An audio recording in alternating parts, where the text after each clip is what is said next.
Hope you don't see me.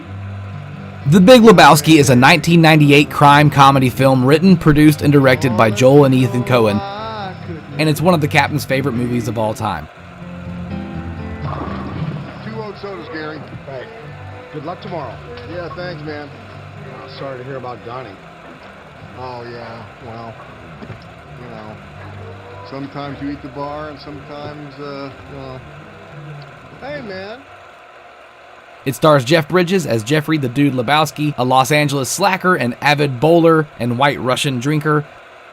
Sam Elliott, Julianne Moore, Steve Buscemi, David Huddleston, and John Turturro also appear in supporting roles.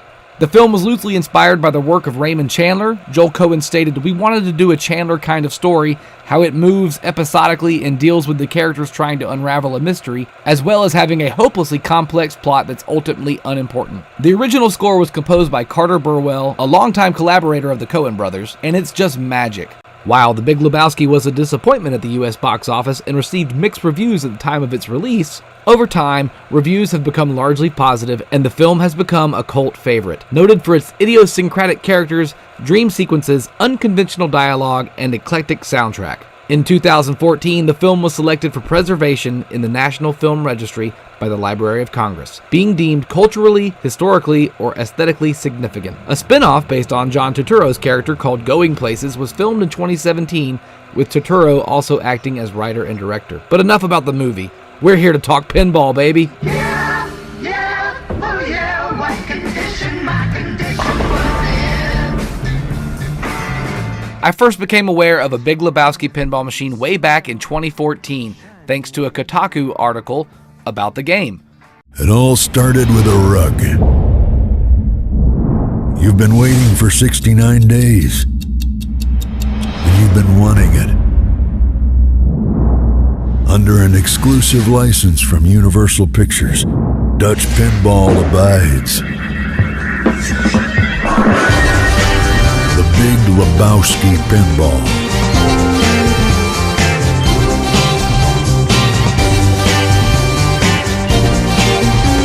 I don't know about you, but I take comfort in that. It will be released in 2015, and it'll cost $8,500, which sounds a bit extreme at first, especially the miniature bowling lane and that life-sized white Russian. That article had a bunch of pictures, and it looked amazing. Thoroughly incredible. The rug featured that seemed to be a bash target that would push the rug back, and apparently there is a trap door back there under that area once you open the rug up.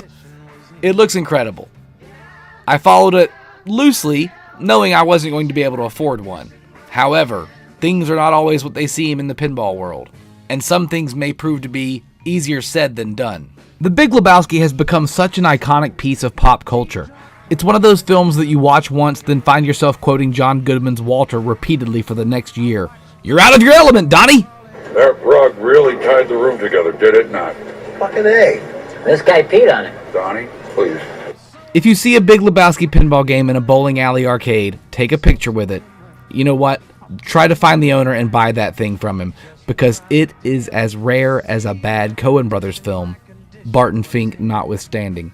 It took Dutch Pinball of the Netherlands nearly 3 years to bring this pinball game to market. They fought through licensing issues, design delays, and renegotiations with production vendors, most notably ARA, attempting to fill their limited edition 300 promised purchase orders. However, on March 25, 2017, Dutch Pinball emailed the 300 people with outstanding deposits that they have ceased production and will not be filling their remaining back orders due to a dispute with their chief vendor, ARA. Higher than anticipated production costs, devaluation of the euro, and other factors are believed to be the source of the dispute. It is believed that of the 300 units ordered, only 36 have actually shipped. 3 dozen shipped globally is an incredibly low amount of pinball machines, making the Big Lebowski one of the scarcest non-prototype pinball machines ever. Mint condition pinball machines are extremely rare and sell for a premium at hotly contested auctions because pinball machines commonly get beat the fuck up and abused at bars, bowling alleys, and arcades. Out of the 36 units shipped, it is unknown how many there are in the wild, arcades, bowling alleys, pubs, versus private residences, but one thing you can bet Donnie's life on, the Big Lebowski just became one of the most sought-after pinball machines in the world. Now, ARA does have 40 units available for shipment, per the Dutch Pinball email, which could possibly come to market someday. However, even if this unlikely thing does happen, depending on legal proceedings between the two companies, it won't happen anytime soon. PinballNews.com has an in-depth article from last year about the level of development and sophistication put into the production of the Big Lebowski pinball machine. You can read it over there. This is a fascinating subject, and there's a whole lot of law issues going on, and licensing problems, and production part issues, and lawsuits going down. And it seems like most of these games are never really going to see the light of day. I went over to Pinside.com and got myself into the forums and asked a couple questions about this situation to see exactly where it stands as of February 2019. And here's basically the gist of what I got. Dutch Pinball contracted to build games with ARA, and ARA has supposedly built about 40 games, with parts on hand for several more. For whatever reason, there was a pricing dispute. Some people are saying that ARA underestimated what it would cost to build the games and wanted to charge more, or Dutch made changes partway through that increased the cost. Or some people are saying Dutch simply ran out of money, or possibly some combination of all three. In either case, ARA wouldn't release the games and Dutch wouldn't pay, so they went to court over the issue. ARA offered a deal to produce, release games in exchange for 51% ownership in Dutch Pinball, but the owners of Dutch Pinball declined. It still appears to be an ongoing case, but at last report, the judge overseeing the case ordered the two parties to try to work things out between themselves before proceeding further in court, which is apparently the dispute process under Dutch law. Some pre-order customers and distributors received their games, some did not.